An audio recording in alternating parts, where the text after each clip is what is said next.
shoplifting offences recorded by police in England and Wales have risen to the highest level since current data began in 2003. That's according to the Office for National Statistics.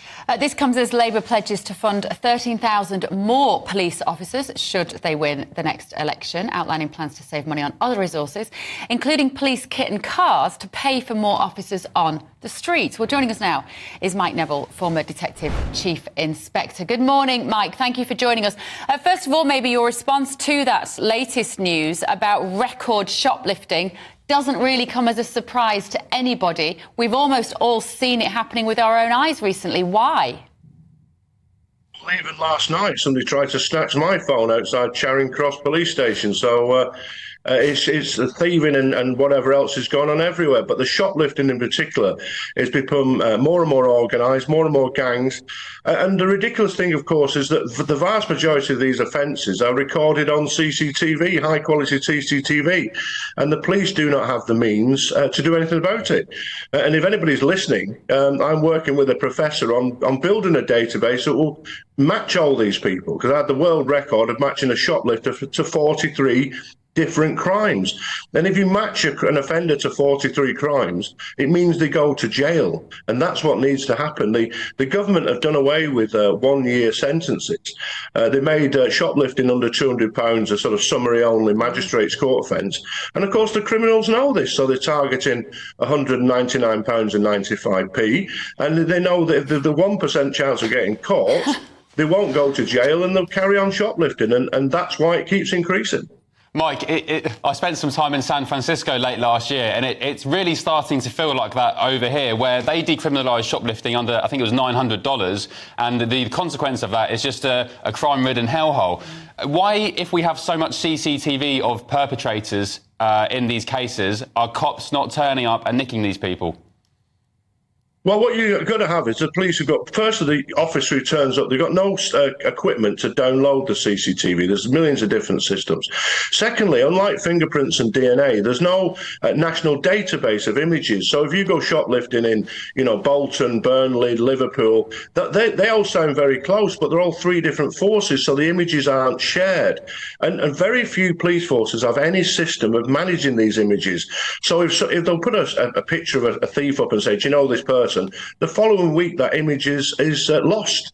And I've been advising police forces on this, but of course, there's too many police forces too bothered about rainbow cars and woke karate and not arresting criminals, and that's got to change. The thing is, Mike, all these wrong-uns are wearing masks on their faces now. Anyway, we've completely normalised the use of covering up your face. So you've got a teenager with a hoodie and a massive black mask on. No one's going to tell him to take it off. He's going to say he's scared of COVID. So we've got a completely messed up system. It just doesn't work. You can have as many CCTV cameras as you want, but it's not going to get the wrong-uns behind bars. Well, I disagree, Bev, because I had the Human Super Recognised Unit and worked with Professor Josh Davis from Greenwich University. We actually did tests on this, and humans can pick people out by their eyes. And I had several convictions on that. So the police could do more if we got the images, which they often don't do.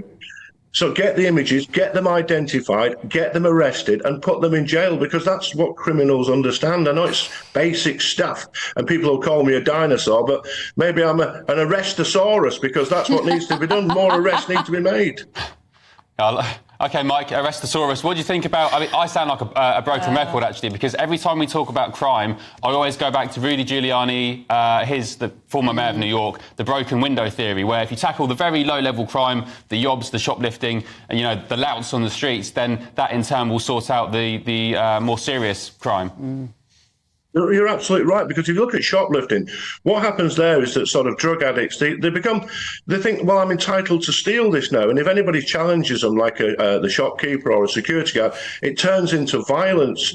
And therefore, what should be like a low-level crime then turns into a really nasty, violent crime. And what the government have allowed is this criminality to creep through. And, of course, everybody else then thinks, well, if my mates can go and steal things and have them for free, why shouldn't I? And it's a sort of breakdown of society and the rules that we all play by. Mike, we've got this awful story this morning of this pupil that appears to have stabbed 2 teachers and another student at this school in Wales. It shouldn't be more shocking that it's a girl. Maybe that's a bit sexist, but it is, because it is still more rare for girls to be stabbing other people. What's given rise to that sort of lack of fear of consequences in a school child?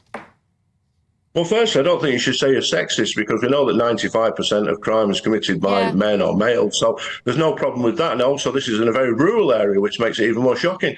But I think it's just endemic of the breakdown of discipline in society. That who would ever have thought of taking a knife to school? I mean, the teacher, we hear about toxic masculinity. It's just as well I think the deputy head was the one who got hold of the girl and disarmed her. So well done to him. What a brave man he was. But I just think in society as a whole, the sort of rules that hold us all together are breaking down, whether it's taking a knife to the school or stealing things from the shop.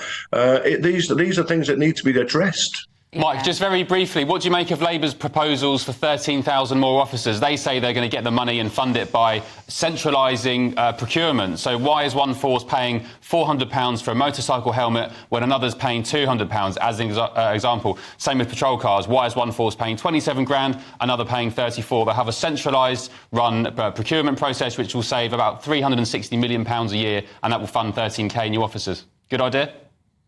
Makes absolute sense, because there's 1,000 different uniforms, 1,000 different cars. Get them all the same, and that will release some cash. I think that's a good idea. OK, brilliant. Thank you, Mike. Mike Neville. And Arrestosaurus. I think it's all downhill from now on this morning. That's brilliant, Mike. Thank you so much. I love that. It shouldn't be anachronistic to want to arrest baddies, should it? And yet it kind of is. We've got house burglary not being investigated. Yes, and thank you. Bye, Mike. and I just think that I like the idea. I like this Labour idea.